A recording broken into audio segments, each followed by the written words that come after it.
A thunderclap echoed across Redwood Bay, the kind that made the dark sky sound like it was splitting in half.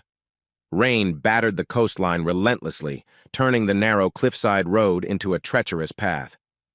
Greg Harrington sat in the back seat of a sleek black SUV, staring through the blurred windshield. He was exhausted from a week-long trip negotiating expansions for his harbor developments and courting new investors for his ambitious real estate projects. But more than fatigue, there was an odd sense of apprehension brewing inside him, the way the ocean churned when a storm was on the horizon. They approached the gates of his mansion, perched on a towering promontory overlooking the bay. The entire property sat on a jut of stone, half fortress, half luxury retreat. Tall iron fencing guarded the estate from prying eyes. Even in this vicious downpour, Greg could see the manicured lawn and the elaborate hedges lining the driveway. But as the SUV crept toward the main gate, something else caught his eye. A small figure crouched by the entrance, wrapped in what looked like torn plastic. A child. She shivered violently in a puddle of muddy water. The headlights flared, illuminating her face. Hollow cheeks, wet hair plastered to her forehead, eyes wide with fear or maybe defiance, it was hard to tell. Greg clicked his tongue in annoyance. "Carlton," he muttered to the driver. Though Carlton was more than just a chauffeur, he also handled security and groundskeeping. "Pull over." As they stopped, the child glanced up. Rain streaked across her face, accentuating every desperate angle. For a second, Greg felt something like pity stir in his chest, but he quickly dismissed it. Redwood Bay's storms attracted all kinds of desperate drifters, especially near wealthier properties. He was well aware that local media had a field day if they saw some homeless tragedy at a business mogul's gate. He lowered the window a crack. "Hey," he called. "What are you doing?" She didn't immediately speak. A raspy cough tore out of her throat as though her lungs had been rubbed raw by the wind and damp cold. "Sir," Carlton said gently. She soaked through. "Maybe we should—" Greg's jaw tightened. "We can't let just anyone wander in."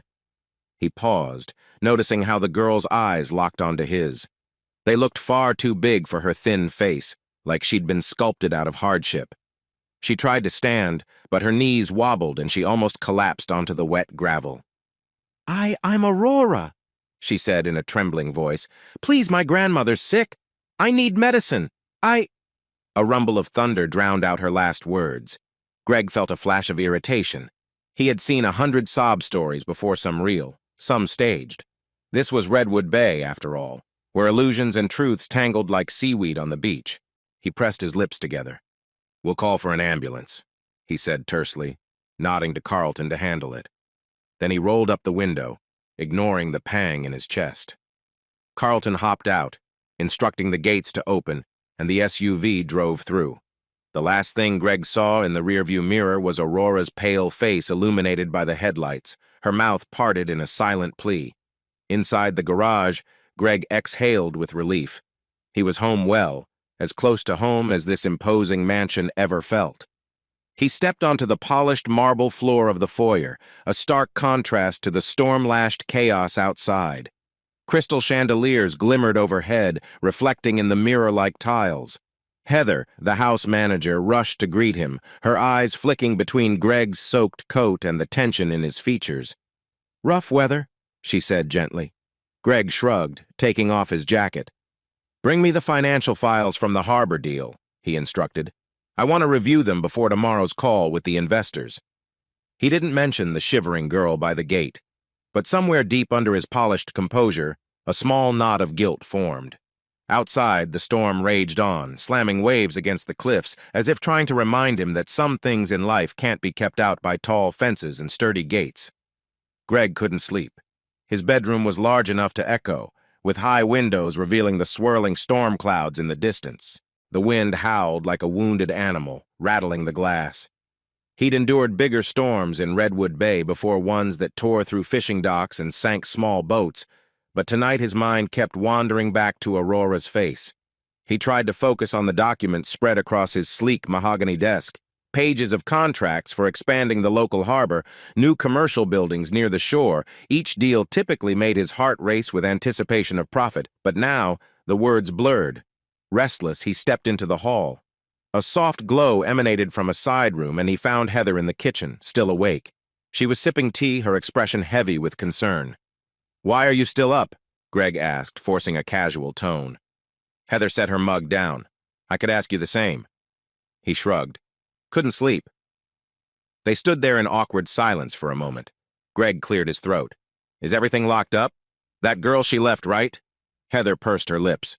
"Carlton tried to send her off, but she's still sitting by the gate. Said she wouldn't leave until someone helped her."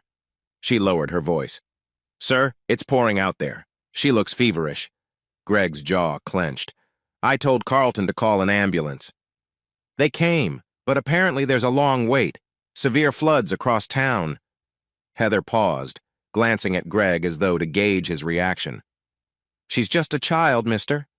"Harrington." He ran a hand over his face. "There's always a child in need somewhere," he replied quietly, the words sounding harsher than he intended, but his heart hammered with uncertainty. "I'm not running a charity here." Heather's eyes gleamed with an emotion that hovered between sympathy and reproach. "I know. But I also know you, Greg. Under that tough exterior, you do care." Greg scoffed, ignoring the twinge inside him. "Look, if we start handing out money or letting strangers in, Redwood Bay's rumor mill will explode.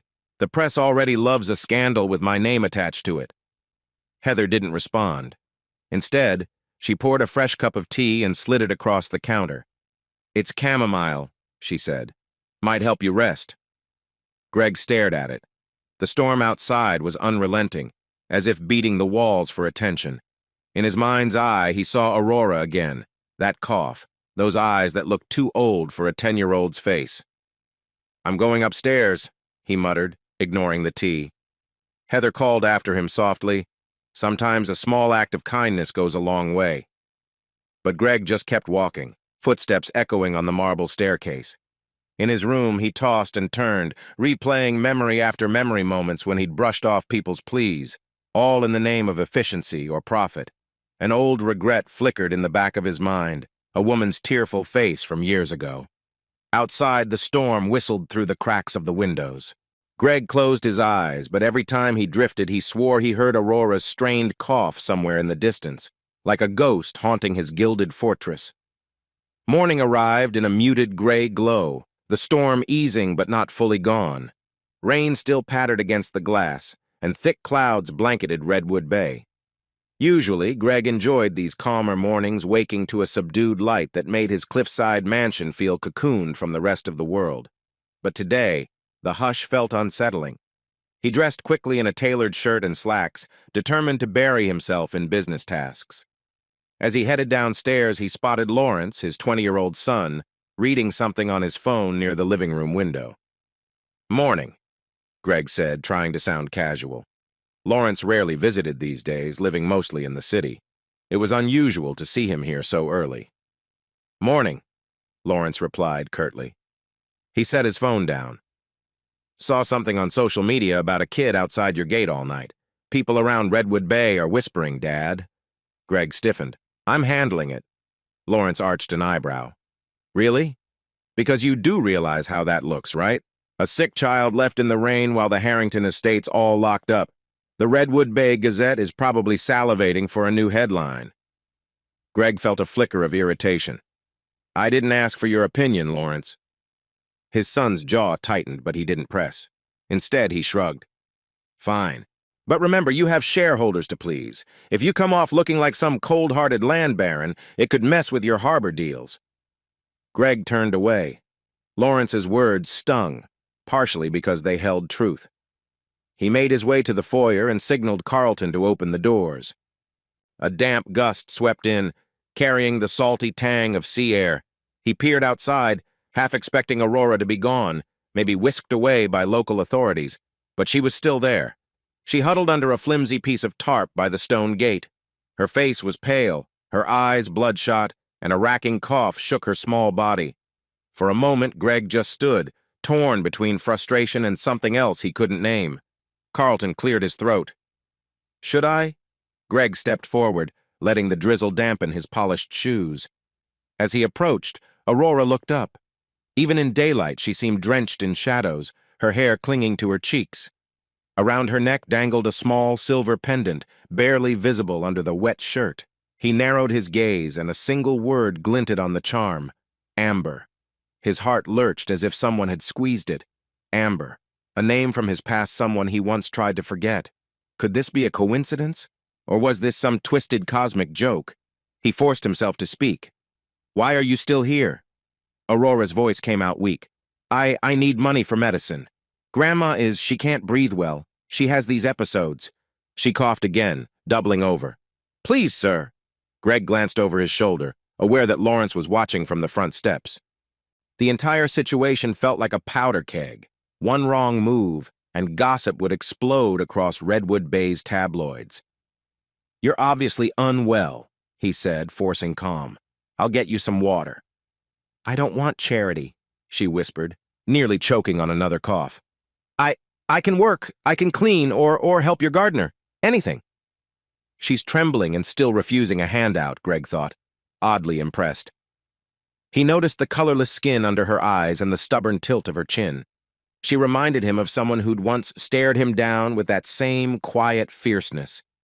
Before he could respond, Lawrence spoke up from behind him, loud enough for Aurora to hear. "Dad, you can't be serious.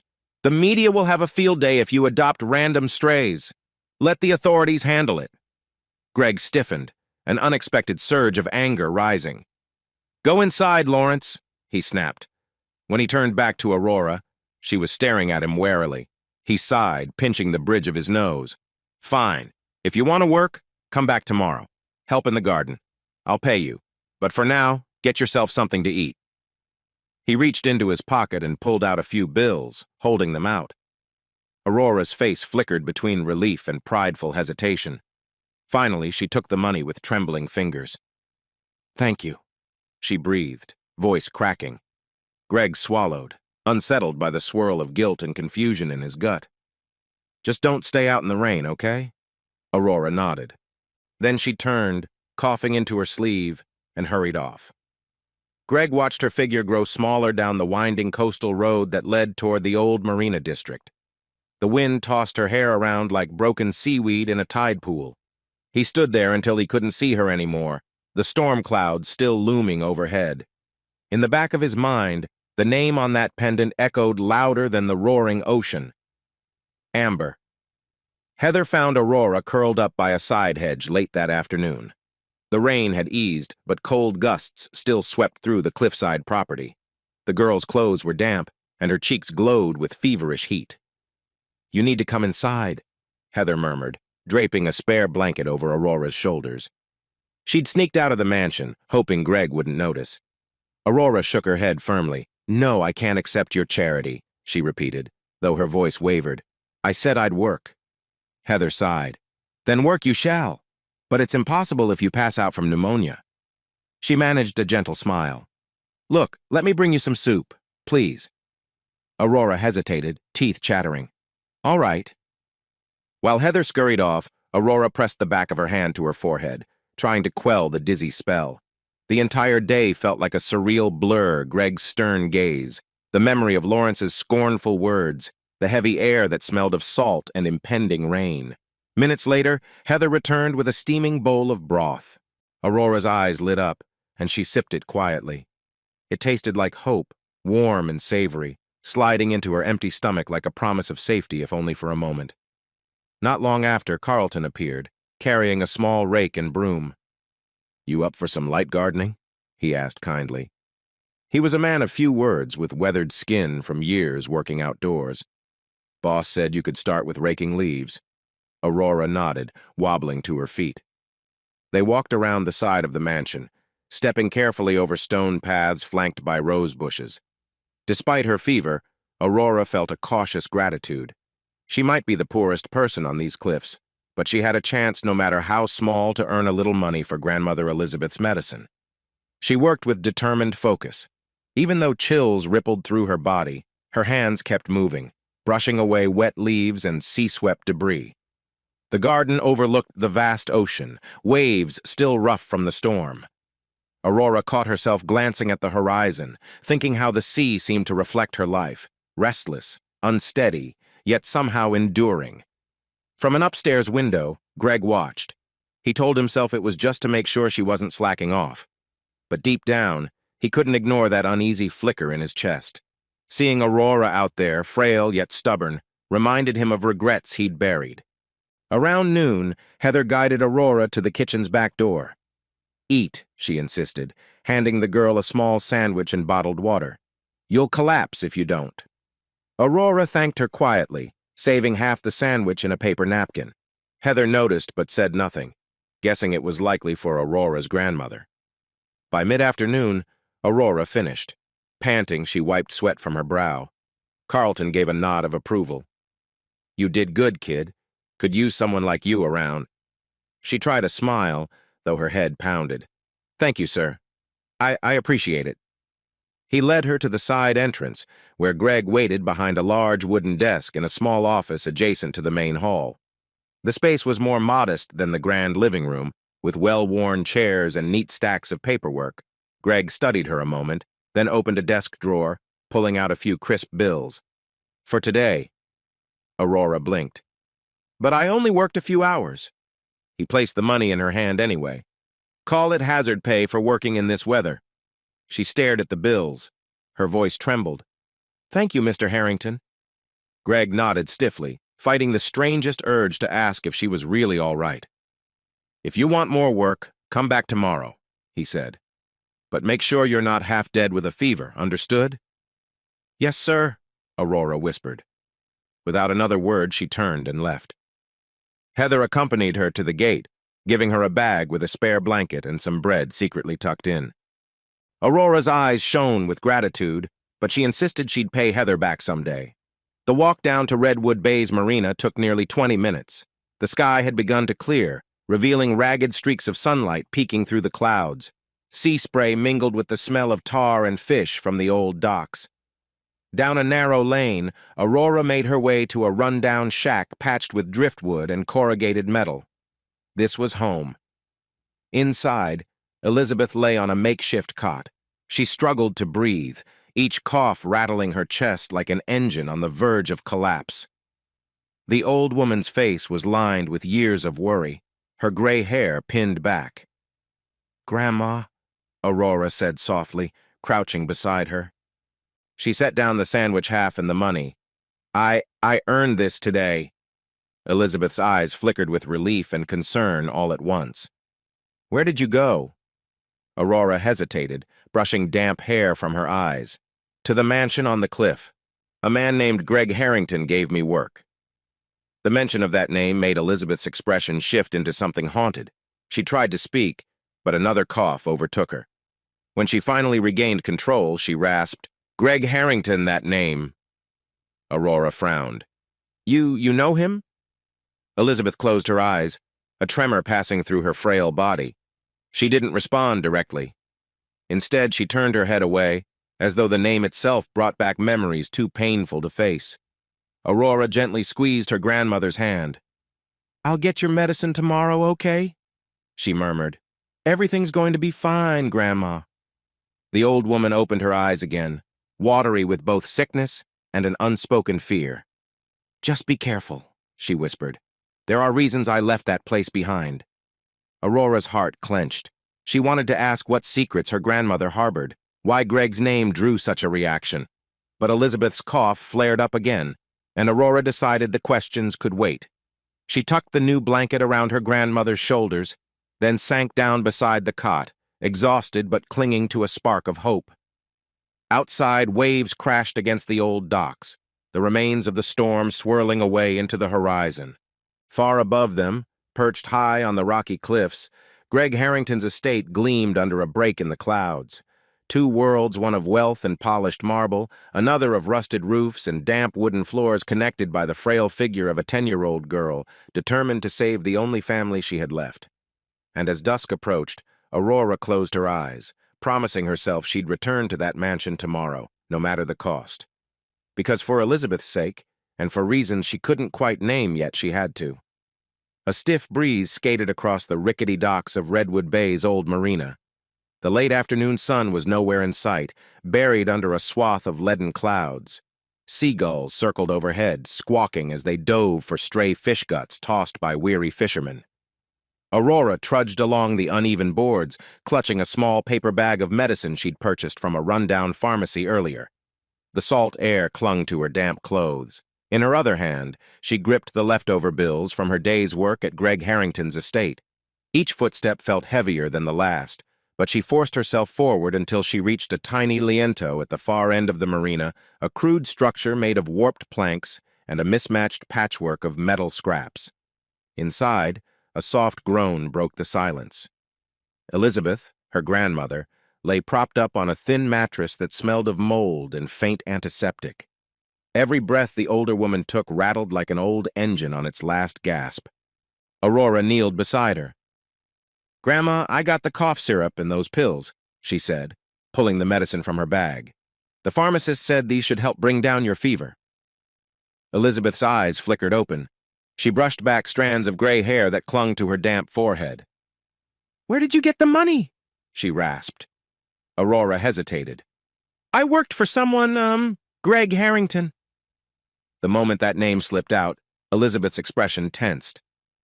"Greg Harrington," she repeated, voice strained. "He's back in Redwood Bay?" Aurora bit her lip, feeling the atmosphere grow dense, like the suffocating air right before a storm. "He's been here a while, I guess. Runs those big construction projects near the harbor. Lives in that huge mansion on the cliff."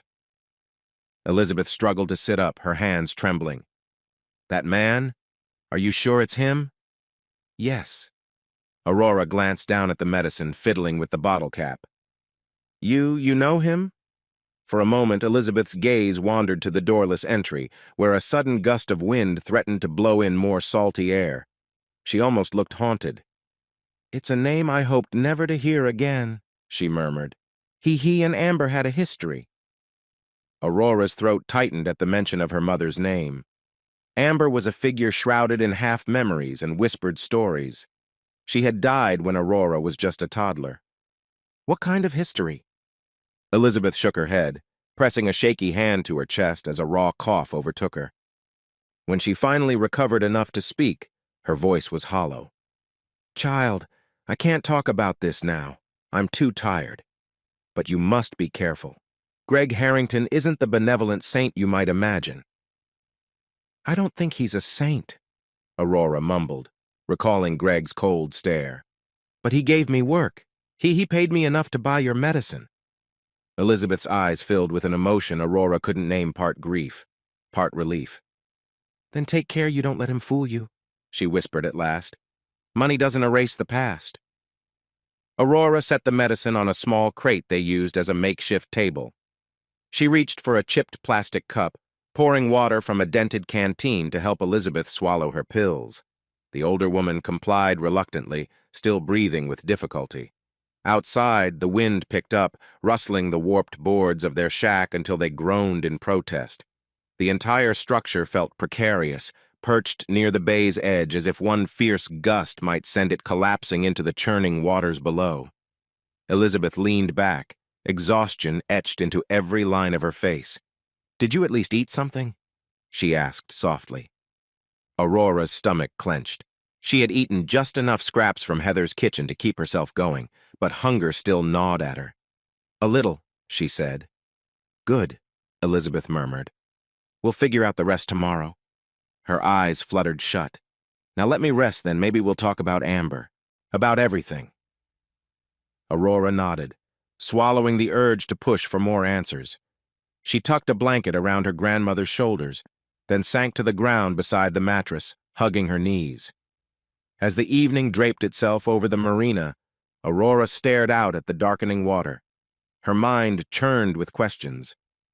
What had happened between Greg and her mother, Amber? Why did Elizabeth react with such fear and anger at his name? And how did a wealthy man from a cliffside mansion fit into their world of makeshift shelters and scraping by for medicine? Aurora closed her eyes, listening to the slow rhythm of Elizabeth's breathing, and the distant roar of waves crashing against the jetty. Redwood Bay's fog began to roll in, swallowing the last remnants of daylight. It was like a creeping reminder that secrets like fog could hide a lot of broken truths. Greg Harrington seldom went into the estate's more intimate sitting room. He preferred the bigger office with its commanding view of the ocean. But tonight, he found himself pacing around the smaller room, restless. A window let in the faint glow of the moon, illuminating plush chairs and a low table where half-filled teacups sat forgotten. Heather hovered at the doorway, concern etched into her features. "You look troubled, sir. Anything I can get you?" He paused, gaze shifting to her. "No, yes, actually, could you?" Greg hesitated, swallowing back his pride. "Could you tell me what Aurora said about her mother? Did she mention the name Amber?" Heather exhaled softly. "She did in passing. The little one said her mother died years ago, but the way she clings to that necklace, it's clear there's some deep history." Greg sank into one of the chairs, rubbing a hand across his brow. A memory flooded his mind. A young woman's laughter echoing along a moonlit pier, the flicker of a promise he once made but never kept. He'd parted ways with Amber after a bitter argument, each of them convinced they'd be better off alone. Or so he thought. "Greg?" Heather said gently, pulling him back to the present. He looked up, eyes clouded with regrets that had lain dormant. Back when I was first scouting Redwood Bay for development, He trailed off. Talking about his personal life had never come easy. "There was someone named Amber," he forced out. "We were close." Heather nodded, as if urging him to continue but not prying. Greg stood, pacing again. "She vanished after we fought. I heard rumors she left town, but I never followed up. I had my projects, my expansions. Amber's father had threatened me for messing with local fishermen's property lines, so it got ugly. We parted ways." His jaw tightened. "I assumed she'd moved on, found a better life." Heather took a cautious step closer. "Sir, if Aurora truly is her daughter—" His heart thumped. He imagined Aurora's slight frame, her tired eyes, that defiant glimmer that reminded him so much of Amber. "I can't jump to conclusions," he said, voice tense. "Could be a coincidence, right?" Heather tilted her head. "Sometimes coincidences are just the universe nudging us." Before Greg could respond, Lawrence walked in, wearing a thin hoodie and a scowl. "Dad, there's some talk around Redwood Bay. People are buzzing that you're handing out money to a homeless kid someone said her name was Aurora." His tone held a mild sneer. "Are we hosting a charity drive?" Greg shot his son a warning glance. "Watch your mouth. She's helping Carlton around the garden, and we're compensating her fairly." Lawrence shrugged, arms folded. "Well, it's making waves. Some folks love the idea of you suddenly playing Good Samaritan, but others are questioning if you're trying to bury some bigger PR scandal. We can't afford rumors overshadowing our next harbor investment." A stab of annoyance cut through Greg. "For once, can you not view everything through the lens of business?" Lawrence's eyes flashed with hurt. "Business is all you ever taught me. Why change the rules now?" The tension thickened. Heather stood there, lips pressed together, seeming ready to defuse the argument if it escalated. Greg inhaled slowly. "Lawrence, I appreciate your concern, but this is my call. Let me handle it." Lawrence stared at him for a moment before turning on his heel. "Fine. Just don't come crying when the Redwood Bay Gazette twists this into another Harrington scandal." He strode out, footsteps echoing down the corridor. Heather placed a comforting hand on Greg's shoulder. "He's just worried. He's seen how the media can tear a family apart." Greg ran a hand through his hair. "I know, but I can't ignore this, Heather. Something about Aurora, about that name Amber, I need answers." Heather nodded. "Maybe you should talk to Aurora directly." A fleeting image of the girl's tired face flashed in his mind. "She's just a kid," he said softly, "and I don't want to push her. Not yet." Outside, a gust of wind rattled the window. The night sky was filled with drifting fog, creeping over the waves like old ghosts. As Greg stared out at the swirling darkness, he silently wondered if he'd let too many ghosts roam free, already ghosts of broken promises and unresolved regrets. The next morning greeted Redwood Bay with a hazy drizzle. the kind that made the world look blurred around the edges. At the Harrington estate, Aurora arrived bright and early, still fighting off the lingering remnants of her fever. Her cheeks were flushed, either from the low-grade temperature or the damp chill in the air. Carlton met her by the stone path that wove through the expansive gardens. "You sure you're up for this?" he asked, concern creasing his brow. Aurora forced a smile. "I'm fine, really," she lied, wincing as the heady scent of wet soil tickled her sore throat. "I need the work." Carlton handed her a small pruning tool. "All right, we can trim the hedges by the fence. Take it slow, though. The ground's slippery." She nodded, determined. Meanwhile, from a second-floor window, Greg watched her carefully. He was on a call something about finalizing permits for an upcoming shipping dock, but his focus kept drifting to the sight of Aurora, dwarfed by the sprawling hedges. When the call ended, he headed downstairs. Just as he reached the foyer, he nearly bumped into Heather, carrying a basket of fresh linens. "She's working too hard for a kid who's sick," Heather said in a hushed voice. "But you know how proud she is, won't accept anything she views as pity." Greg exhaled. "Then maybe we help her in ways she won't notice." Heather tilted her head, a small smile on her lips. "I figured as much. I asked my cousin, he's a traveling doctor who occasionally does pro bono work, to drop by. He'll pretend he's just here for a casual check of the household staff." Greg offered a brief, appreciative nod. "That's good. And about her grandmother," Heather paused, then said gently, "I'm not sure how much Aurora's told you, but apparently her grandmother, Elizabeth, is in pretty bad shape. Chronic issues, from what little Aurora hinted." A tightness gripped Greg's chest. Elizabeth. The name scraped against half-buried recollections. He murmured, "Keep me posted. Discreetly, of course." Stepping outside, he braced himself against the drizzle. He found Aurora kneeling by a rosebush, carefully clipping stray branches. The damp earth had smeared across her worn shoes, and her jacket, 2 sizes too big, hung off her shoulders like a soggy blanket. "You shouldn't be working so hard if you're sick," he said, voice low so Carlton wouldn't overhear. Aurora didn't lift her gaze. "I'm all right. Just a little tired." Another cough racked her body, betraying the lie. Greg set his hands on his hips. "Take a break, at least. There's coffee and tea inside. Heather made some breakfast." She bristled, looking up. "I don't want to seem lazy." He frowned. "You can't earn money if you collapse in my yard, can you?" He tried to keep the sarcasm gentle, but it still sounded harsher than intended. Aurora chewed her lip. "Fine," she relented at last. "Just for a minute." Greg led her to a side patio that overlooked the ocean. The view was breathtaking. Jagged cliffs plunging into restless waves, seagulls riding the wind currents overhead. A battered picnic table sat under a broad awning. Heather was already there, setting down 2 mugs of herbal tea. Without a word, Aurora cupped the warm mug in her small hands. She stared out at the swirling gray sea, eyes distant. Greg watched her carefully, noticing the subtle trembling of her shoulders beneath that oversized jacket. "You were out there before dawn," he ventured. "Why so early?" She swallowed a sip of tea, wincing as if it burned her throat. "My grandma had a rough night," she admitted softly. "She kept coughing, and I just needed to make sure I earned enough today to buy more medicine." Greg felt that pang again, right where guilt liked to reside. "Is there no clinic she can go to?" Aurora gave a tiny, humorless laugh. "Clinics cost money, too. And the cheaper ones don't have enough supplies. Last time we tried, they said she'd need tests we can't afford." She clenched the mug tighter, as if the heat could chase away her fear. He pressed his lips together. He had the means to help, of course he did, but how to offer without crushing her pride. "I might know a doctor who sometimes does house calls," he said quietly.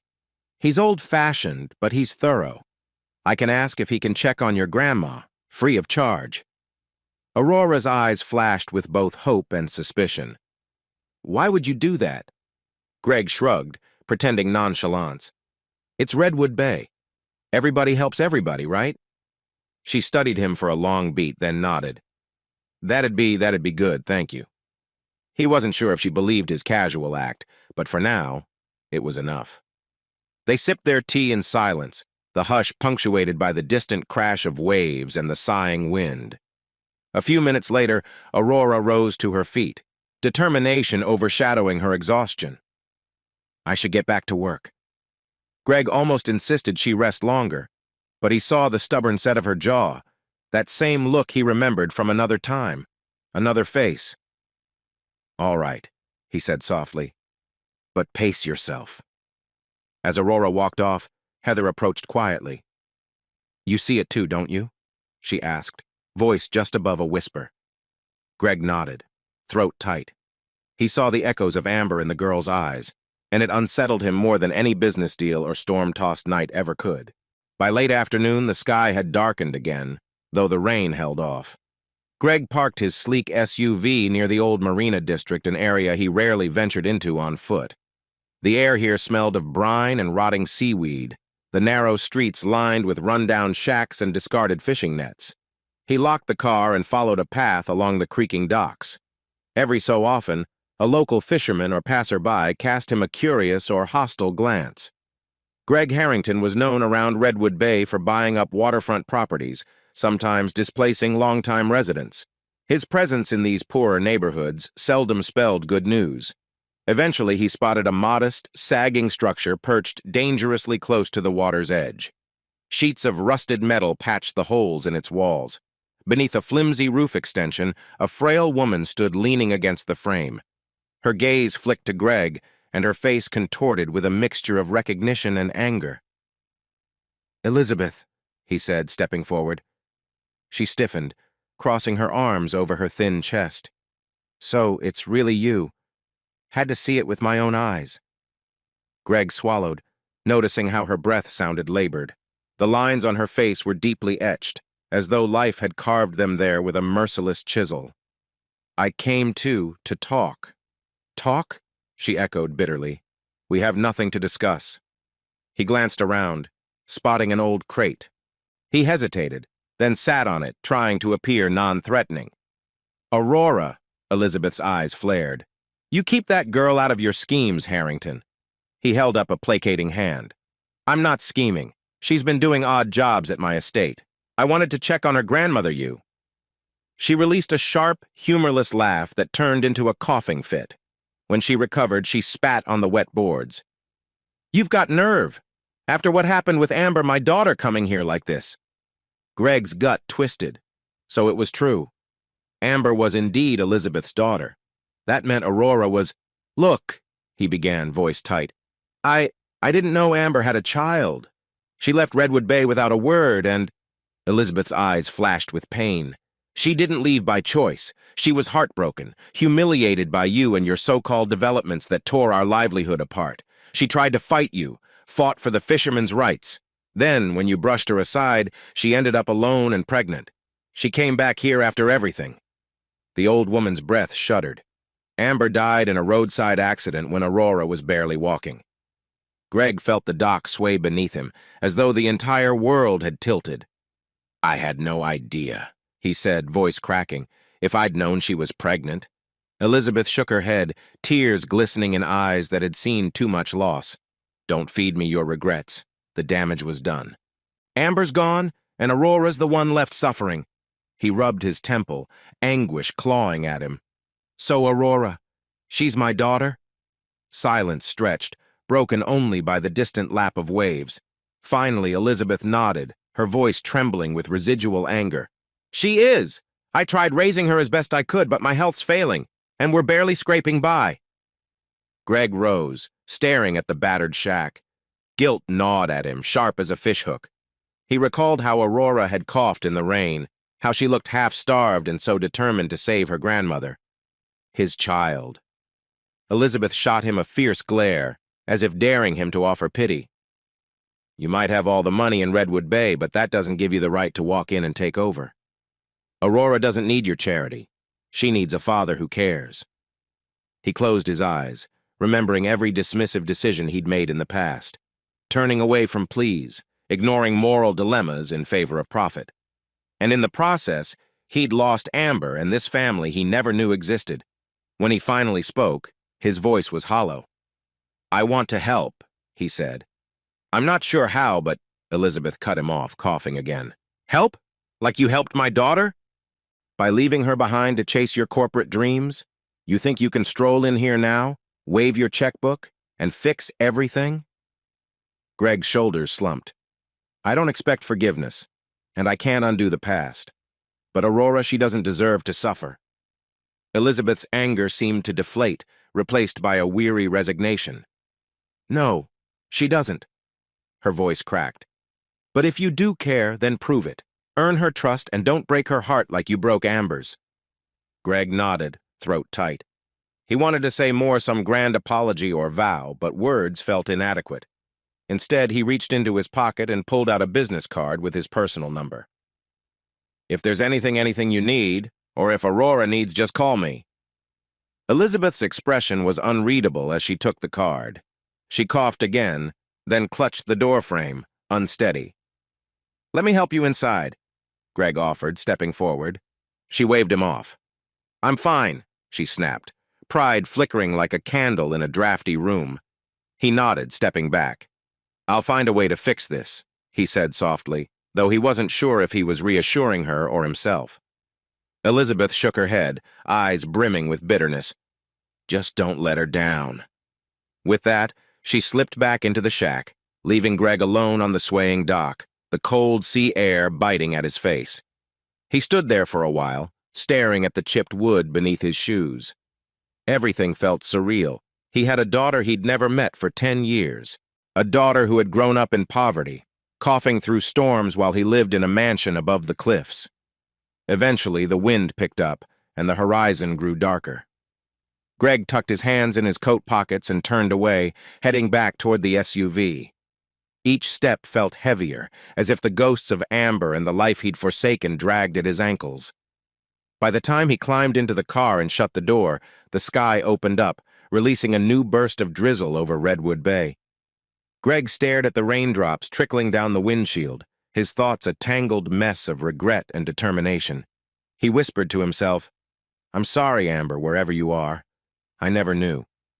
Then he started the engine, ready to face whatever came next for Aurora's sake, if not his own. A restless wind swept across Redwood Bay, rustling the tall seagrass along the shoreline. Overcast skies matched Greg Harrington's mood as he pulled into his estate's long driveway. The usual gleam of satisfaction he felt arriving home was replaced by an uncomfortable tension thrumming under his skin. He stepped out of his SUV, nodding curtly at Carlton, who was tending to the shrubs near the gate. Before Greg could even reach the front door, Lawrence appeared on the porch, phone in hand, brow furrowed. Dad, we need to talk. Now. Greg suppressed a sigh. Let me guess more rumors. Lawrence's glare was answer enough. He extended his phone, showing a string of headlines from Redwood Bay's local blogosphere. Secret child, Harrington's hidden heir in Shantytown. The text practically leapt off the screen. This is spiraling, Lawrence snapped. Our investors are spooked. They're saying if you can't manage your personal affairs, how can you handle a major waterfront expansion? Greg clenched his jaw. I'm dealing with it. Are you? Lawrence retorted. Because right now, it looks like you're courting a PR nightmare. People are accusing you of having a secret daughter in the slums across the bay. He scrolled further. I've got half a dozen messages from board members demanding clarification. Greg exhaled slowly. He was used to dealing with corporate crises' financial shortfalls, zoning disputes, but not a scandal this personal. Where's Aurora? He asked, ignoring Lawrence's rising frustration. She was in the garden earlier, Lawrence replied. I think she left with Heather to buy supplies in town. Good, Greg muttered. Aurora didn't need to hear about these rumors yet. Lawrence studied him warily. What's your angle? Are you actually thinking she's your kid? Greg's gaze shifted to the second-floor window, Aurora's small makeshift sleeping area, where he and Heather had set up a decent cot. I'm not thinking, Lawrence. I'm verifying. Lawrence's eyes narrowed. Meaning? Greg paused, his voice low. I got a sample of Aurora's hair. Send it for DNA testing. A stunned silence fell between them, punctuated by the distant sound of seagulls. Lawrence slowly shook his head, part disbelief, part anger. So you do suspect she's your daughter? Greg nodded. The results should come in soon. Until then, I need you to keep a lid on these rumors, at least do some damage control with the investors. Lawrence laughed dryly, bitterness lacing the sound. Right. Just tell them it's a false alarm? I'm not lying, Greg snapped, temper fraying. Just stall. Tell them we're handling a private matter, and the corporate expansions are proceeding as planned. Lawrence's jaw worked, as if he wanted to throw more accusations. Finally, he exhaled. Fine, but if this test confirms Aurora is your child, the board's going to explode. They're already edgy about your paternal instincts. Greg shot him a hard look. Don't push me, son. I know I've made mistakes, but I won't let business overshadow what's right this time. Lawrence's mouth twisted, as if tasting something sour. So now you decide to play dad, he said, voice dripping with sarcasm. Funny how it took a decade and a public scandal to spark that concern. Before Greg could retort, the front door swung open. Heather stood there, her expression a blend of worry and sympathy. I heard voices. Everything okay? Greg forced a neutral tone. We're fine. Just business matters. Heather's gaze flicked from him to Lawrence and back again. I see.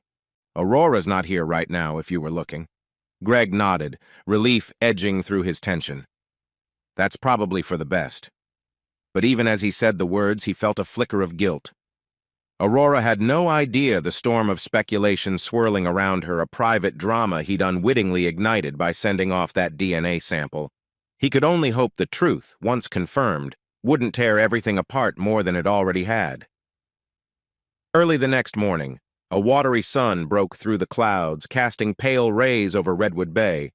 Greg sat alone in his study, a cup of coffee growing cold on the desk. The digital clock blinked 7:45 a.m. He'd been waiting for a call since dawn. At 8:02, his phone vibrated. Greg snatched it up, heart thudding. Mr. Harrington, a crisp voice said, this is Dr. Cohen from the genetic lab. Greg's throat felt tight. Yes? The doctor cleared his throat.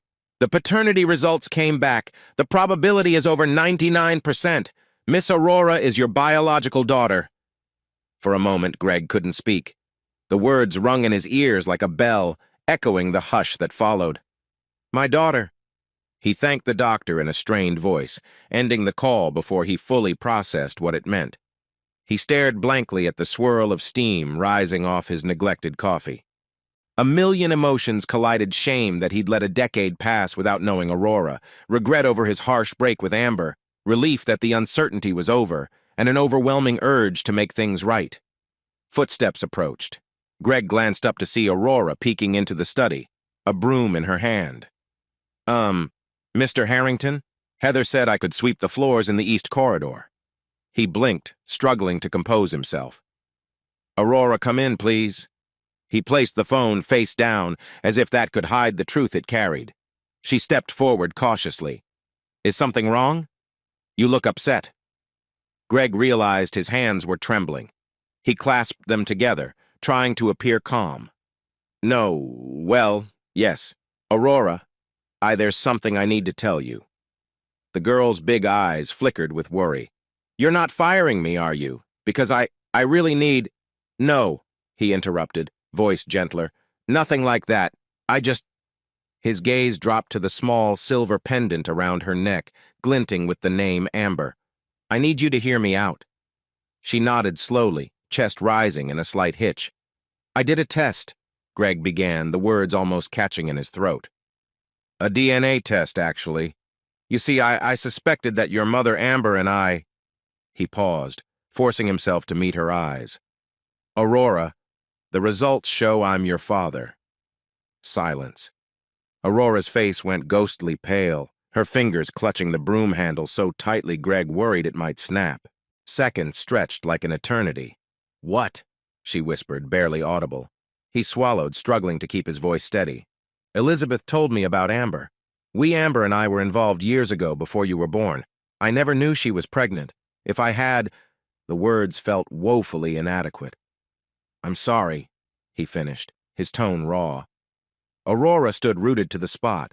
A swirl of emotions played across her features, shock, confusion, a flicker of hope, then something like betrayal. You're my dad? She repeated, voice shaking. But you have a son, right? Lawrence. And you live here, in this huge mansion. And me and Grandma, we've been. She choked on the words, tears prickling her eyes. Greg rose from his chair, taking a step toward her. He wanted to comfort her, but the gulf between them felt massive. I didn't know, he insisted gently. Please believe me. If I had... Aurora's tears spilled over. She shook her head, stepping back. Why didn't you come looking for us? Her voice cracked, trembling with a mix of anger and hurt. All these years I thought my dad was just gone, or didn't exist, and you were here, with all your money and your fancy life. He had no defense. I'm sorry, he said again, feeling the weight of 1,000 regrets. I can't change the past, but I want to fix things now. The broom slipped from her hand, clattering on the floor. She dashed tears from her cheeks. Fix things, she echoed, almost scornful. Like you can wave your money and make it all better? Grandma's sick. I've missed everything. How can you possibly fix that? Greg's heart clenched. He knew how hollow apologies sounded, but what else did he have? He reached out, but Aurora flinched away. Stay away, she whispered, then turned and ran from the room, footsteps echoing down the corridor. A trembling sigh escaped Greg's lips. He wanted to chase her, to tell her he'd do anything to make up for lost time. But something told him she needed space. There'd be no quick band-aid for a decade of pain. He had to earn her trust, no matter how long it took.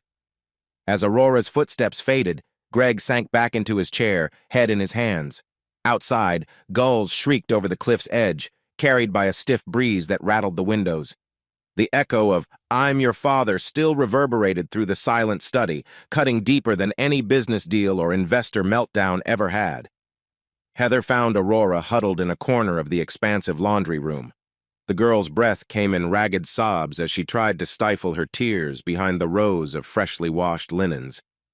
Heather knelt beside her, heart aching at the sight. "Aurora, sweetie, what happened?" Heather asked softly. She'd known the storm was brewing, but witnessing Aurora's heartbreak was wrenching. Aurora swallowed, face blotchy from crying. "He says he's my father. The test came back," she managed, voice trembling. "It's true. The man who's basically Redwood Bay's richest jerk is my dad."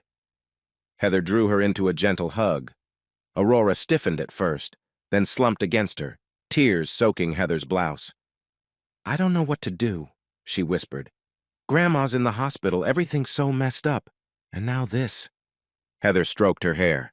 "I'm sorry you have to deal with so much at once. It's not fair. But Greg's not all bad, honey. He made mistakes, that's for sure.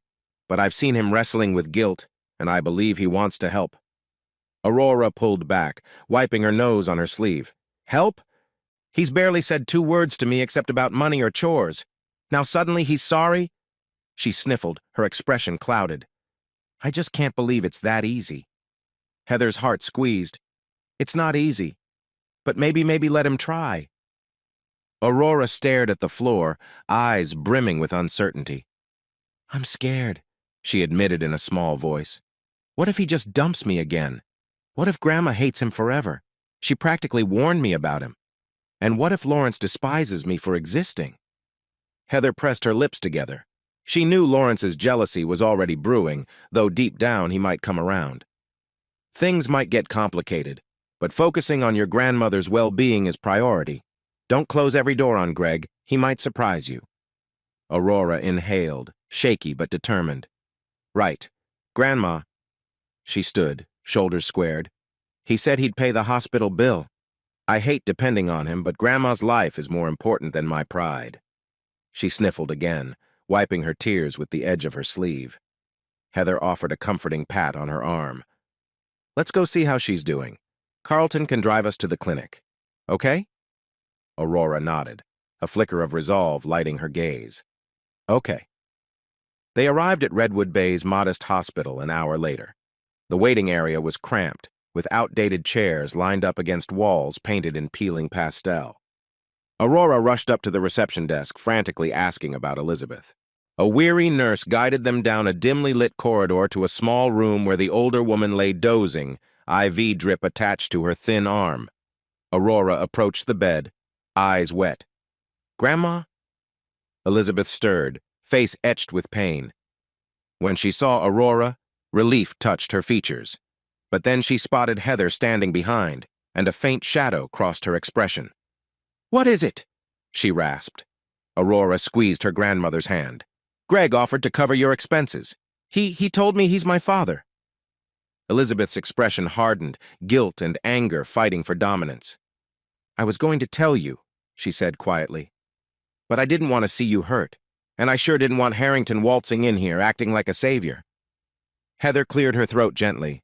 "Ma'am, I know it's complicated, but your condition's gotten worse. The doctors say you'll need a proper procedure soon. Greg's resources can help if you'll let him."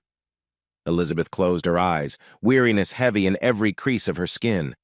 "He thinks throwing money at our problems will erase what he did, the heartbreak, the years Amber spent alone." She coughed harshly, gasping for breath until Aurora helped steady her. "It won't erase it," Aurora said softly, tears threatening again. "But we can't keep turning him away, Grandma, not when you're this sick." A silence settled, thick with unspoken pain. Finally, Elizabeth nodded in resignation. "Fine," she whispered. "Let him pay. I'm too old to fight this alone." She glanced at Aurora, her tone softening. "Just be careful, child." Aurora bowed her head, torn between gratitude for the potential help and an ache that none of this was happening under better circumstances. "I will," she promised. Outside the room, Heather put a hand on Aurora's shoulder. "I'll call Greg. Let him know we're here."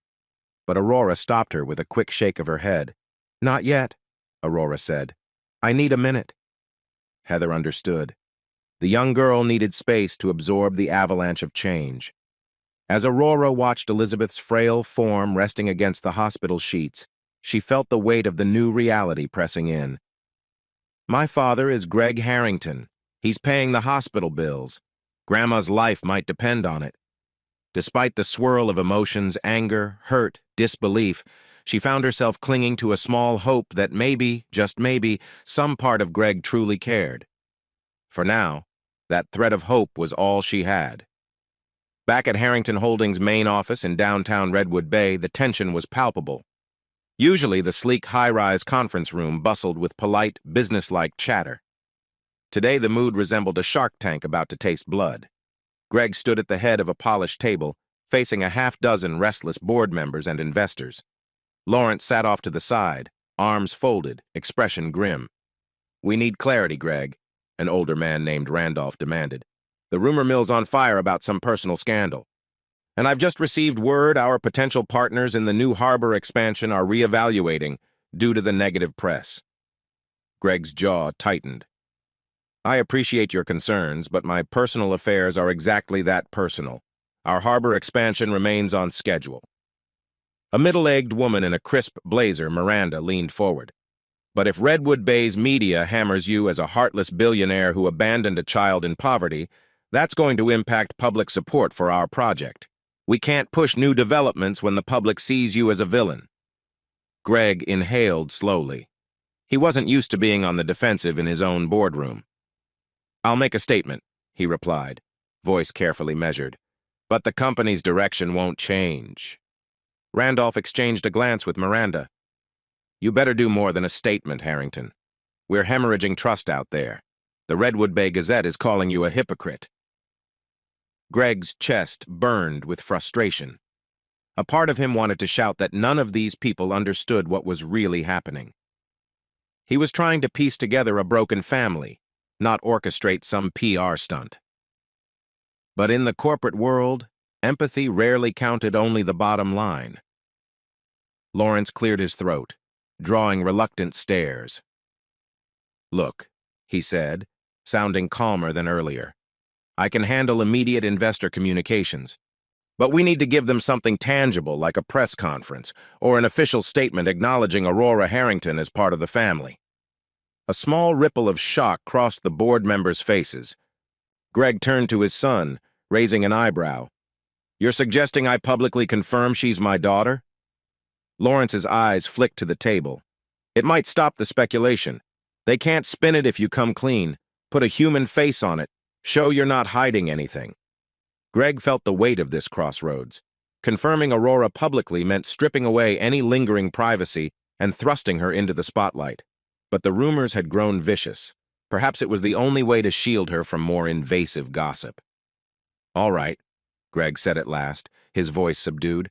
"I'll hold a press conference tomorrow. I'll confirm Aurora is my daughter and that I intend to take responsibility."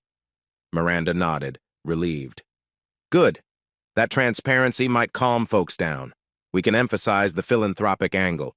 You caring for a previously unknown child bridging Redwood Bay's social divide." Greg cut her off. "Let's not turn her into a PR prop." His glare was cold. "This is about truth, not spin." An awkward silence settled. Randolph cleared his throat. "So we're settled, then. The press conference. Let's hope it stabilizes share prices before the next wave of speculation hits." Greg dismissed the meeting, exhaustion pressing heavily on his shoulders. As the board members filed out, he caught Lawrence's eye. "Thanks," he muttered, not entirely sure how to handle the rare support from his son. Lawrence shrugged, lips tight. "Don't make me regret it." Then he left, phone already in hand to arrange the press gathering. The next afternoon, a small crowd of reporters gathered outside Harrington Tower, Redwood Bay's modest version of a corporate hub. Cameras and microphones were set up, the press buzzing like hornets. Greg stepped up to the makeshift podium, wearing a tailored suit that suddenly felt too tight. He cleared his throat, scanning the sea of eager faces. Flashes went off as soon as he raised his gaze. "Thank you for coming," he began, voice echoing in the hush. "There have been recent rumors regarding a young girl named Aurora in Redwood Bay. I want to clarify those rumors." A murmur rippled through the crowd. Greg forced himself to stay calm, to remember Aurora's tear-streaked face, Elizabeth's anger, and the guilt that had consumed him since learning the truth. "Aurora is my biological daughter," he said clearly, ignoring the gasps and camera shutters. "I only recently discovered her existence. I intend to care for her, to ensure her welfare, and to offer her every opportunity she's missed." A flurry of questions erupted. "Mr. Harrington, does this mean you abandoned her mother? How will this affect your harbor expansion? What does your older son Lawrence think?" Greg gritted his teeth against the onslaught.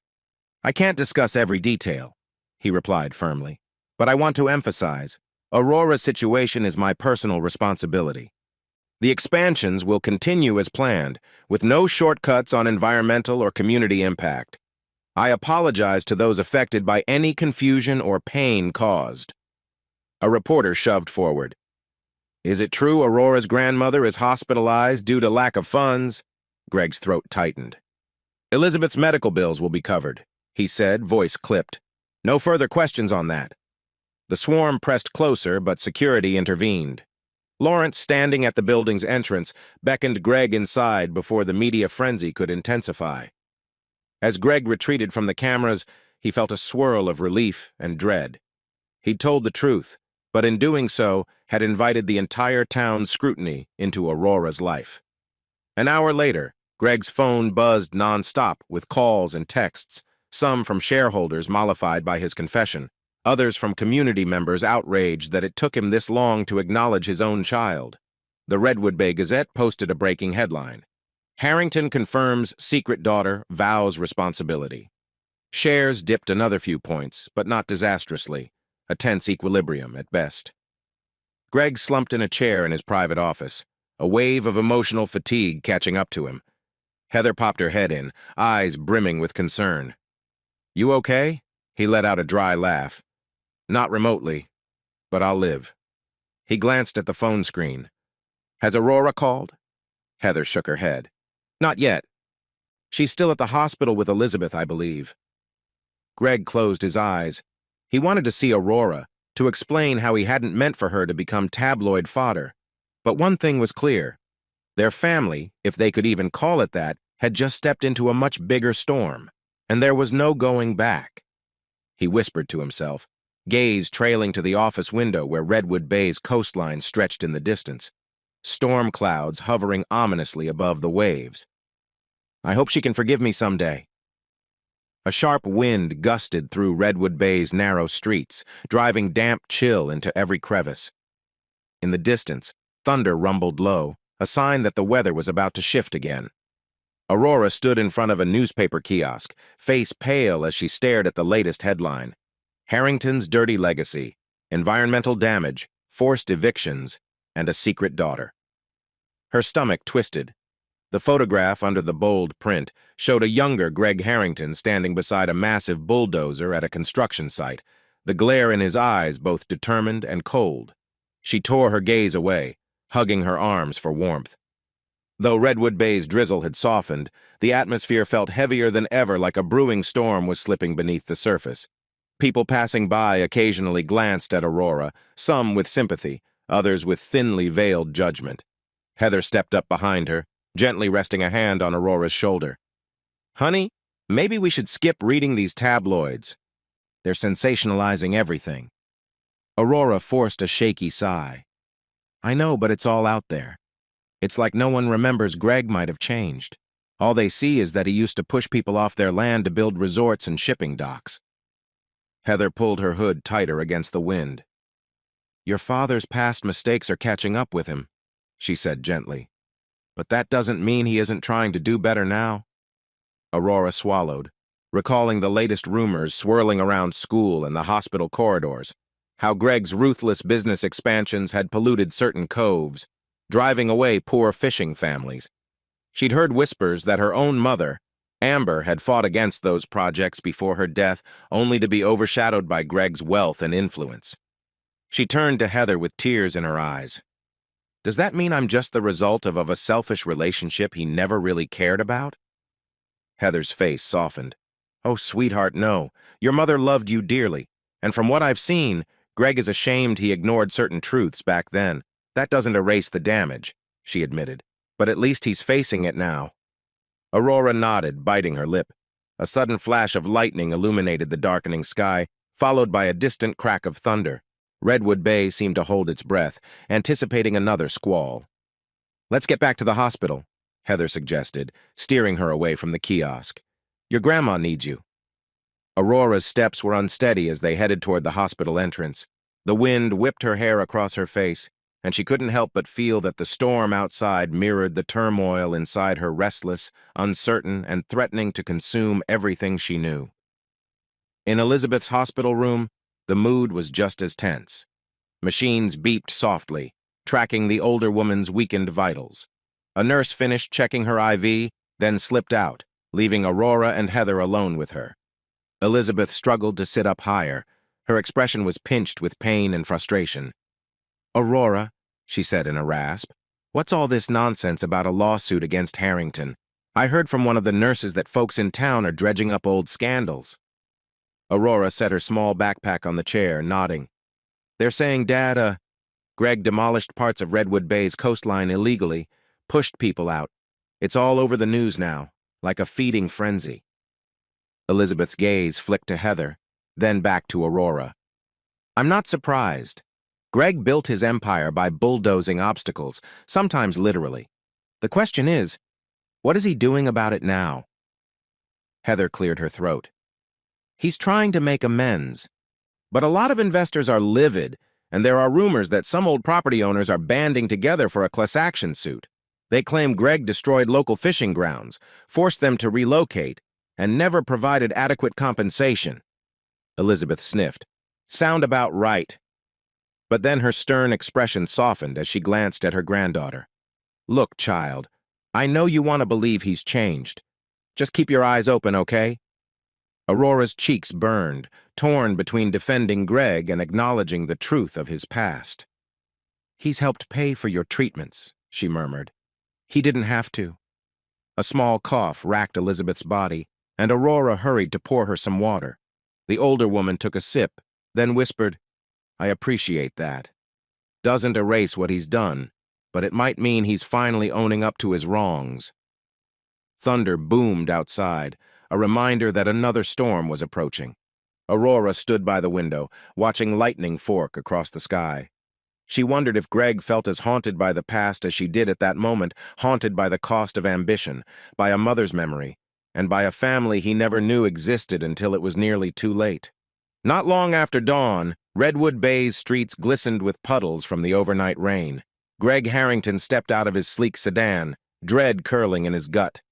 He was about to walk into a meeting with a small group of disgruntled locals, some of them fishermen or former landowners who claimed they'd been cheated out of property deals for Greg's development projects. He entered a cramped, makeshift office downtown, the faint odor of mildew and old paperwork hanging in the air. There, he found several stern-faced men and women seated around a battered conference table. At the head was Marjorie Thompson, a community activist who'd become a vocal critic of Greg's expansions. "Mr. Harrington," Marjorie greeted icily, "you're finally gracing us with your presence." Greg forced a polite nod. "Let's skip the pleasantries. I'm here to address your concerns regarding past land acquisitions and environmental harm." A wiry fisherman named Ed spoke up first, voice trembling with barely contained anger. "My family's been in Redwood Bay for 3 generations. We fished the coastal reefs you destroyed. Now you propose another harbor expansion? Enough is enough." Greg swallowed hard, resisting the urge to launch into a defensive spiel. This wasn't a corporate boardroom. These were people whose lives had been uprooted by his bulldozers and contracts. "How do you plan to rectify the damage?" Marjorie interjected, eyebrows arched. Greg cleared his throat. "I'm willing to consider fair compensation for those who lost property under questionable circumstances.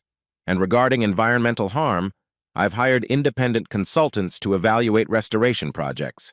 "I understand there's already talk of a lawsuit," Marjorie's lips curled. "That's right. A group of local citizens is ready to file suit for the coastal damage you caused. They want more than money. They want their livelihoods back." Greg's jaw tightened.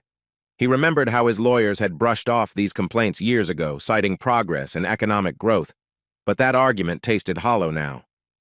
"I want to do the right thing," he said quietly. Ed let out a disbelieving huff. "You expect us to trust you after all these years?" A pang of regret throbbed in Greg's chest. He envisioned Aurora's face, how she'd trembled upon learning the full weight of his corporate sins. "I'm trying to change," he admitted, "but I can't fix everything overnight. Let me work out a plan, cover legal fees, clean up polluted areas, fund a new local fisheries program. We can negotiate specifics." Skepticism hung thick in the room, but for the first time, Greg sensed a flicker of possibility. If he approached this with humility reparations, not just PR spin, maybe Redwood Bay would give him a chance. Outside, the wind picked up, rattling the old windows. The unsettled weather mirrored the tension. Greg left the meeting an hour later with no firm resolution, but at least a sliver of mutual understanding. He stepped into the drizzling rain, mind churning with half-formed ideas on how to mend fences he'd broken long ago. Back at Harrington Holdings, Lawrence was waiting in the lobby, face drawn with worry. "Dad, we have another problem," he said quietly. "A group of shareholders just filed a motion accusing you of mismanagement. They're citing personal distractions and negative press." A bolt of anger shot through Greg, but he kept his tone measured. "They want to oust me?" Lawrence nodded, avoiding his father's gaze. "At least suspend you from executive decisions until the dust settles." Greg exhaled, the day's burdens stacking higher. "Let them try," he said grimly, heading upstairs to his office. "I'm not running from this." But as the elevator doors closed, he couldn't ignore the weight on his chest. A growing sense that every corner of his life was collapsing, his business empire threatened by lawsuits, and his newly discovered daughter disillusioned by his past. Outside, thunder boomed again, as if Redwood Bay itself was warning him. The real storm had only begun. That evening, Heather gently suggested a temporary escape. "Greg, Aurora's exhausted. Elizabeth's recovery is stalled by stress, and you're juggling lawsuits and board pressures. Maybe you all need to step away for a bit just to breathe." "Away where?" Greg asked, rubbing his temples. His head pounded with the aftertaste of endless arguments and sour media coverage. Heather offered a tentative smile. "I still have the keys to an old beach house near Tidal Cove, about an hour's drive from here. Quiet. No reporters. Elizabeth can continue her rest there if the doctor approves, and Aurora she could relax. Even Lawrence might find it helpful." Greg stared at her for a moment, then nodded slowly. The idea of escaping Redwood Bay's scrutiny, even briefly, felt like a lifesaver. "All right. We'll see if Elizabeth's stable enough to travel."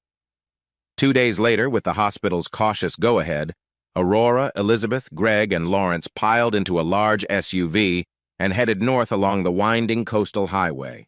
Storm clouds lingered but hadn't fully unleashed their fury, granting them a window to drive in relative peace. Lawrence sat in the back seat with arms crossed, exuding resentment at being pulled away from city dealings.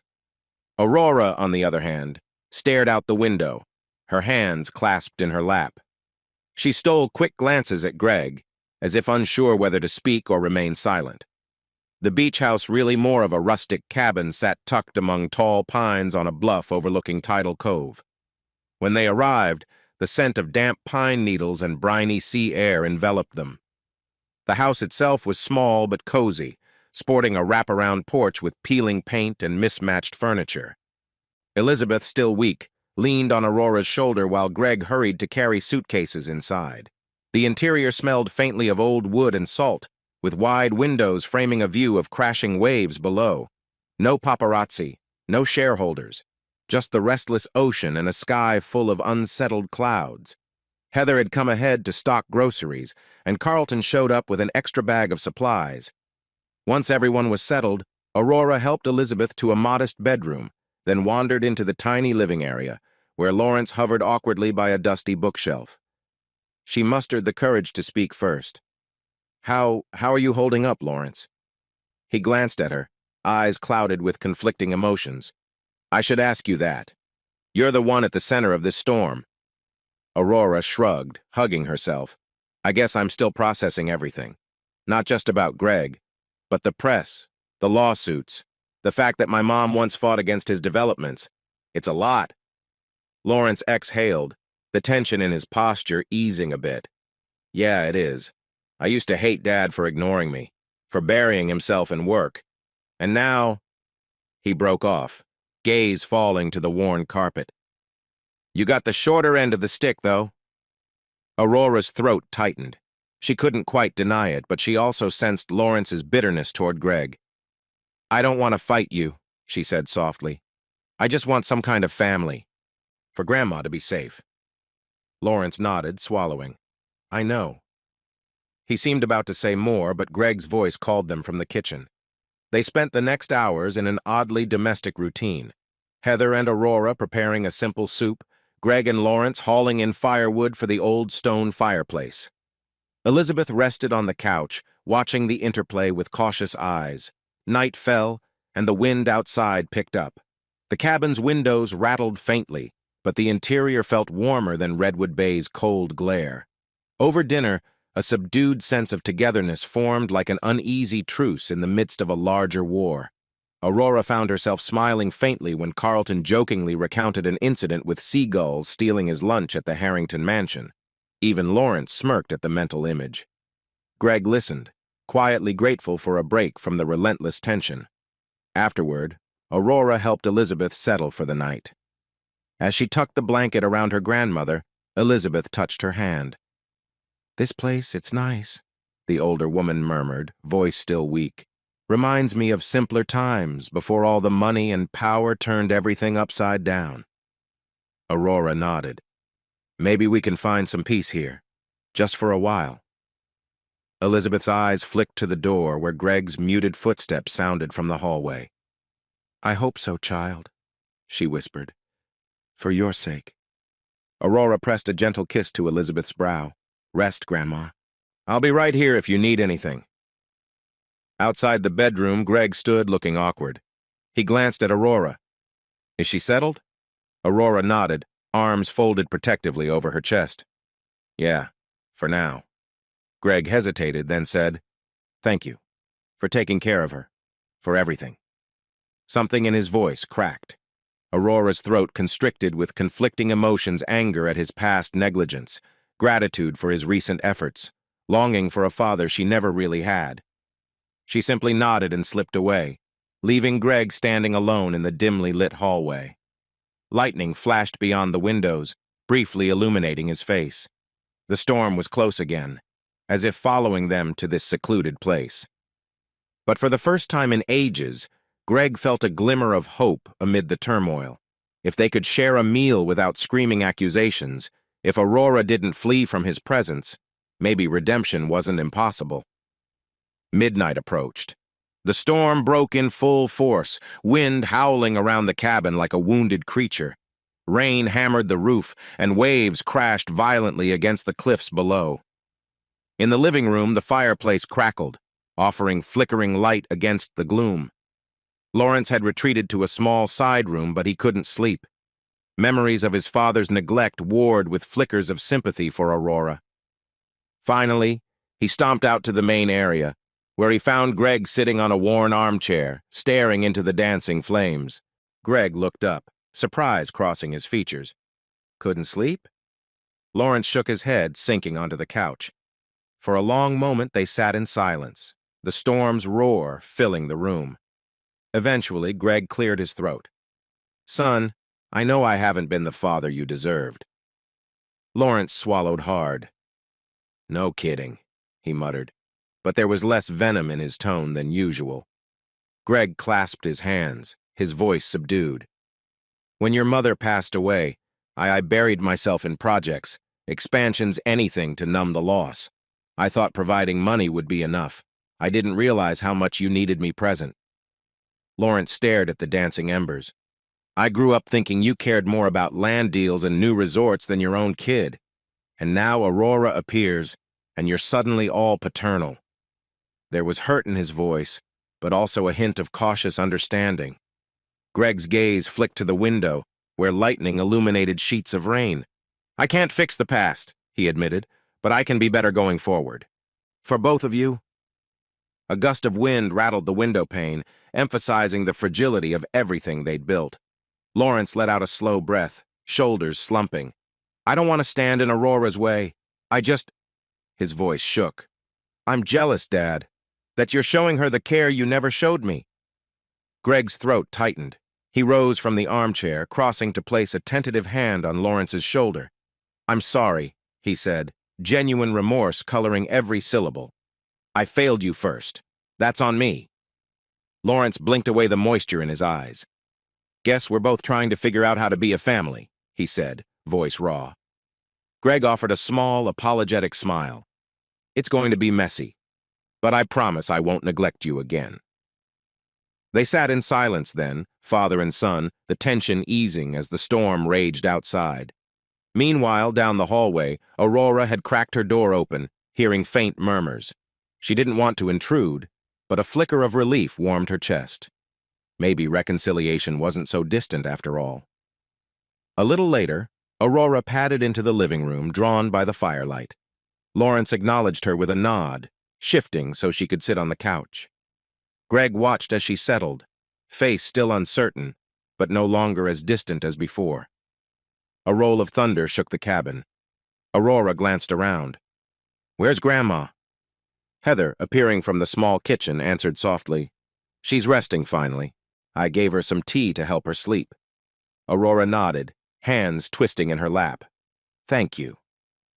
An unspoken understanding seemed to pass among them all.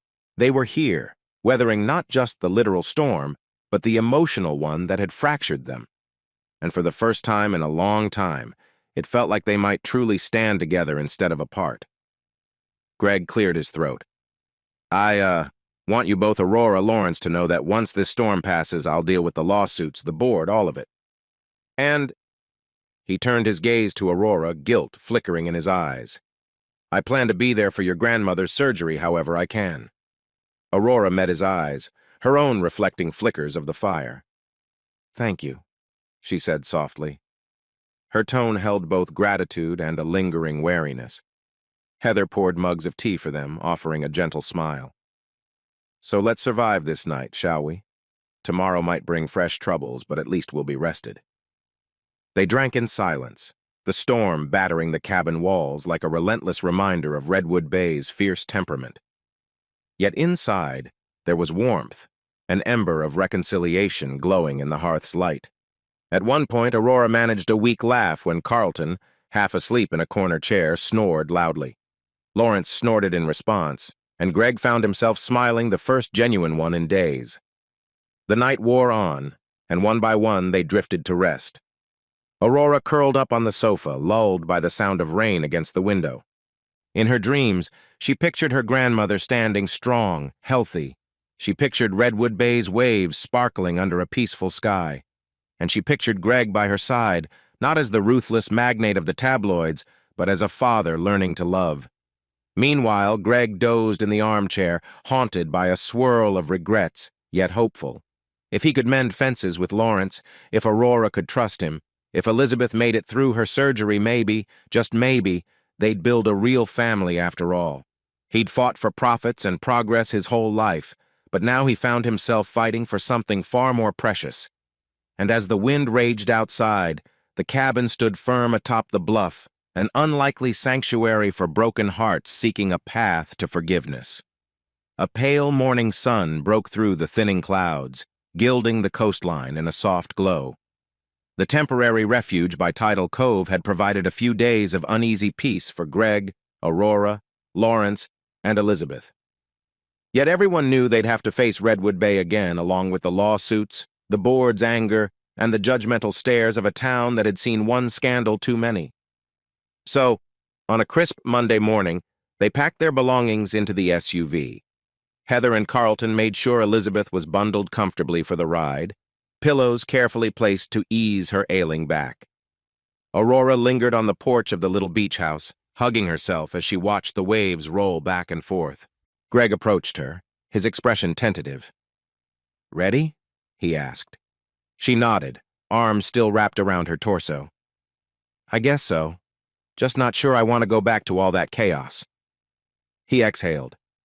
"I understand, but we can't hide here forever." She glanced up, meeting his gaze. There was a flicker of vulnerability in his eyes that reminded her he wasn't just the big-shot businessman Redwood Bay painted him to be. He was also just a father, trying to mend the damage he'd once caused. "Let's do this," she murmured. "For Grandma, and for us." Greg placed a light hand on her shoulder, and though Aurora still felt traces of hurt and distrust, she allowed that brief contact. Maybe it was progress. The drive back was quiet, the scenery changing from secluded pine groves to the familiar rocky shores and cramped marina district. As they entered Redwood Bay proper, they caught sight of the local newspaper stands. Headlines about Greg's pledge to help the coastal families, speculation about board members ousting him, and whispers about Elizabeth's declining health. Aurora shrank down in her seat, hating the idea that her family's private struggles had become everyone's fuel for gossip. They arrived at the Harrington mansion by mid-afternoon. The stately building perched on the cliff's edge seemed gloomier than ever, a sentry overlooking the poorer side of town across the bay. Greg helped Elizabeth out of the car, wincing at her sharp intake of breath. Heather guided them inside, showing Elizabeth to a newly prepared ground-floor guest room far more comfortable than any hospital corridor or drafty shack. Aurora followed behind, tension radiating off her as she surveyed the grand entryway she now recognized as part of her own strange inheritance. Lawrence hovered near the marble staircase. He avoided eye contact with everyone, but there was no sneering or sharp remarks, just a quiet acceptance that they were all back in the fray. As they settled, Greg's phone buzzed. He glanced at the screen, shoulders sagging. "It's from the legal team," he told Lawrence.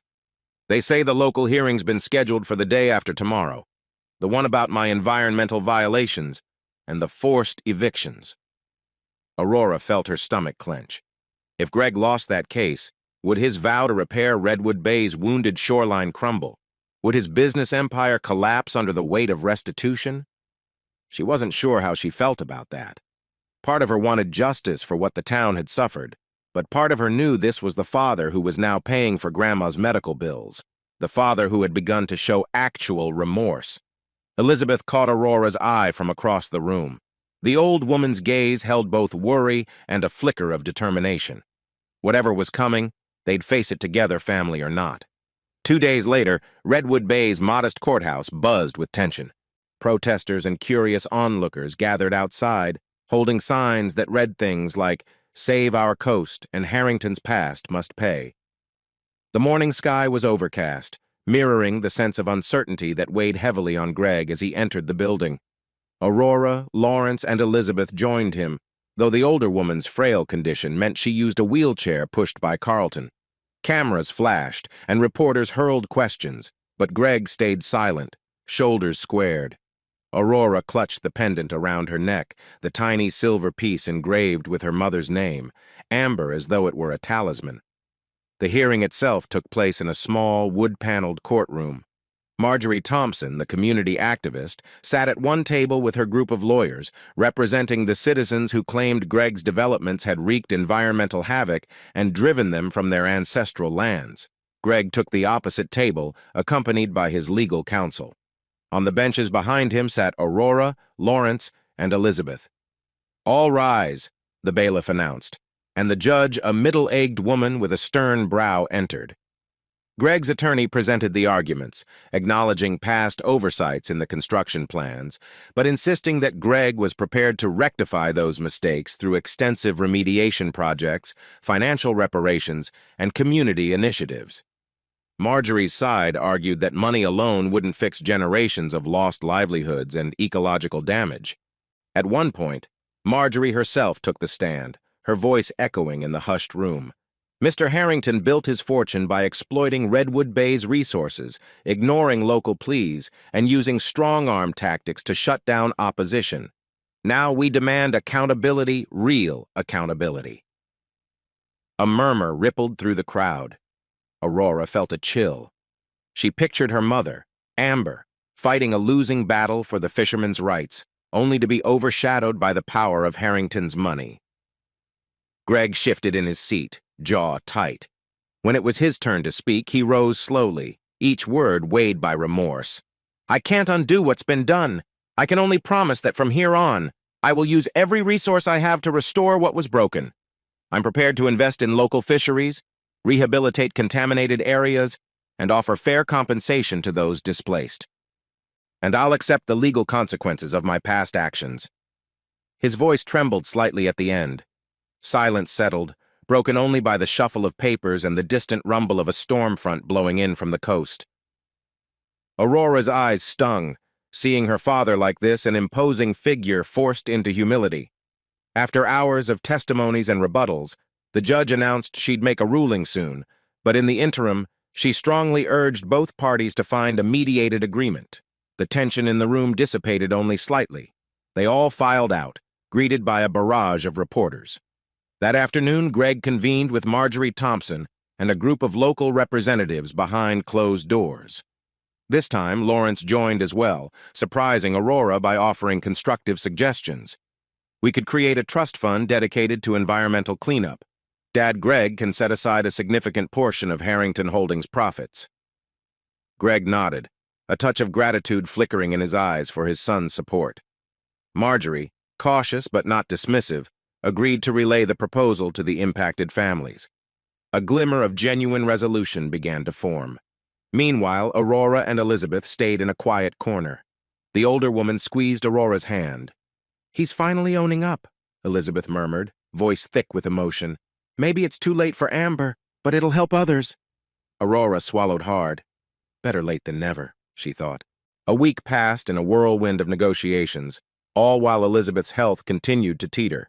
She was discharged from the hospital thanks to Greg's medical connections and hefty payments, but she needed frequent checkups. He made sure a private nurse visited daily, much to Elizabeth's annoyance, though she grudgingly admitted it allowed Aurora to rest.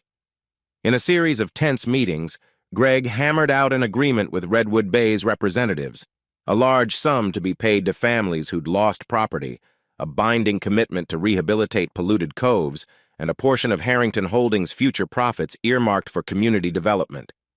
When the final documents were signed in a small, makeshift ceremony at the local town hall, a wave of cautious optimism spread through Redwood Bay. Marjorie Thompson, once Greg's fiercest critic, offered a handshake. "I never thought I'd see the day, Harrington," she said. "Just make sure you honor your promises." Greg nodded soberly. "I will." Outside, the press snapped photos, capturing a moment no one would have believed possible a few months earlier. Aurora and Lawrence stood off to the side, watching. Aurora could sense a shift in Lawrence, less of that hard bitterness, replaced by a wary hope. Elizabeth, leaning on a cane, managed a thin smile. Back at the mansion, Aurora came up with an idea. "Dad," she said, stumbling slightly over the word dad, but pressing on, "I was thinking about Mom, and all those kids in Redwood Bay who never got a chance. Maybe we start something in her name? A foundation, or I don't know." Greg's eyes shone with a strange mixture of sorrow and pride. "You mean something like a charity or a fund?" Aurora nodded. "Yeah, for kids who need medicine or better schooling, especially in the poorer areas." She toyed with the silver pendant. "We can call it the Amber Hope Project, in memory of Mom." Lawrence, standing nearby, chimed in. "Actually, that might be a good PR move," he said, then quickly added, "but also genuinely helpful for the community. We can use part of the new trust fund to get it started." Greg drew Aurora into a rare side hug, his chest tightening with gratitude. "That's an excellent idea." Elizabeth, seated on a cushioned chair with a blanket over her lap, overheard. She blinked rapidly, tears glinting. "Your mother would be proud, Aurora." Aurora's throat felt tight. For the first time since discovering Greg's identity, she saw a pathway to something greater, a family that wasn't just about patching up old wounds, but also about forging a brighter future. Summer arrived with a gentle warmth, transforming Redwood Bay into a bustling seaside destination. Gone were the constant storms, though clouds still occasionally gathered, the climate was noticeably calmer. So was the atmosphere between Greg, Aurora, Lawrence, and Elizabeth. A new public park opened along a stretch of reclaimed coastline where Greg's company had once dumped debris. A small sign read, "Restored and protected by the Redwood Bay Harrington Coastal Trust." Locals roamed the sandy paths, picnicking near tide pools that teemed with life again. At the same time, the Amber Hope Foundation officially launched. They held a modest ceremony on the beach just beyond the Harrington Mansion's cliffs. Carlton helped set up folding chairs in the sand, while Heather organized refreshments. A few reporters attended, but the mood was more celebratory than prying. Elizabeth, frail but determined, arrived in a wheelchair, wearing a light shawl that fluttered in the ocean breeze. Aurora guided her gently over the sandy path. Lawrence stood with a tablet, showing a live feed of local kids who'd already benefited from early scholarships and health checkups sponsored by Amber Hope. Greg took the small makeshift podium. He cleared his throat, glancing at his family arrayed behind him. "Today marks a new chapter. We've made mistakes, I've made mistakes, but Redwood Bay deserves a future where profit doesn't overshadow people. This foundation is dedicated to my late to Amber, the woman who once fought to protect this bay, and to Aurora, my daughter, who opened my eyes and gave me a second chance." Aurora's eyes brimmed with tears. She felt a gentle squeeze from Elizabeth's hand. Even Lawrence managed a genuine smile. Applause rippled through the small crowd as Greg stepped back, motioning Aurora to stand by his side. She hesitated, then approached, the pendant shining under the midday sun. "Thank you," she said softly, her voice trembling but clear, "for believing that something good can come from the mess we all went through." She looked over at Elizabeth, then Greg, then finally Lawrence. "We're a family now, and we're trying our best." The applause grew warmer, more heartfelt. In that moment, Aurora felt something weighty and painful lift from her chest. She still grieved for the childhood she lost, for her mother's absence, but the future no longer looked bleak. There was a sense of purpose here, restoring Redwood Bay's shores, helping other kids like her who'd fallen through the cracks. After the ceremony, the Harrington family, yes, including Aurora, walked along the beach. The tide was out, revealing pools of shimmering water teeming with tiny crabs and darting fish. Heather and Carlton followed at a respectful distance, enjoying the seaside air. Elizabeth insisted on stepping onto the sand with Aurora's help. "I never thought I'd see the day," she murmured. "The Harrington name actually helping folks. It's almost miraculous." Greg stood behind her, hands in the pockets of his linen trousers. "I'm just sorry it took so long, Elizabeth." He paused, humility evident in his voice. "But I'm glad you lived to see it." She nodded, then closed her eyes, breathing in the salt-laced breeze. "Amber would have liked this," she whispered. "She always wanted the bay preserved for everyone, not just the wealthy." Aurora gazed out over the rolling waves. The water gleamed under the bright sun, as if reflecting her own sense of renewed hope. Maybe we can do more than preserve, she said. We can celebrate it like a festival or something. Lawrence glanced at his father, lips curving into a thoughtful grin. A Redwood Bay Summer Festival. That could be the perfect way to bring the whole town together. And bury the hatchet with all sides. Greg nodded. Let's do it. The old him would have worried about budgets, ROI, or corporate branding. Now he was learning the importance of intangible human values. A few weeks later, Redwood Bay's first summer festival took place on a broad strip of beach near the newly restored park. Colorful lanterns hung from makeshift poles, local musicians played lively tunes, and children ran around squealing with delight. Aurora helped serve lemonade at a small stand labeled Amber Hope, raising funds for educational supplies. Lawrence chatted with local vendors, ensuring everything ran smoothly. Elizabeth, stronger after a successful heart procedure, sat on a folding chair, smiling at the bustle around her. Heather and Carlton danced awkwardly to a folk tune, drawing laughs and applause. Meanwhile, Greg stood at the water's edge, gazing out at the horizon. The sun was setting in a blaze of oranges and pinks, painting the ocean with molten gold. Aurora approached quietly.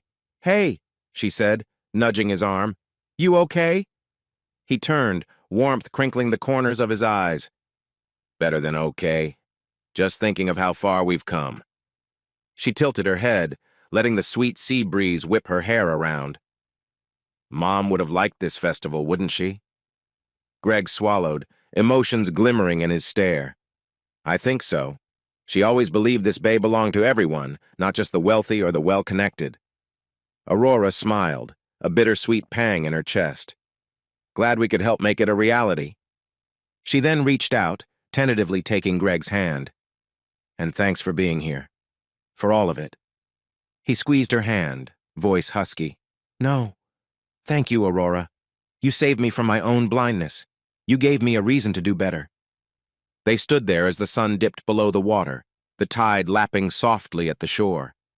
In the distance, fireworks crackled, and the festival crowd cheered. It was a moment of unity, of hope, of belonging.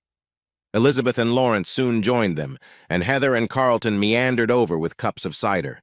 The makeshift family formed a small circle, watching the final firework burst in a shower of sparks across the twilight sky. Somewhere within that brilliant display, Aurora imagined her mother's spirit smiling down, content that Redwood Bay's future was bright, that the family she left behind was stitching itself together in the place she loved most. Greg turned to Aurora, eyes damp. "Never again," he whispered, echoing a vow he'd made silently before. "You'll never be alone." She nodded, heart full.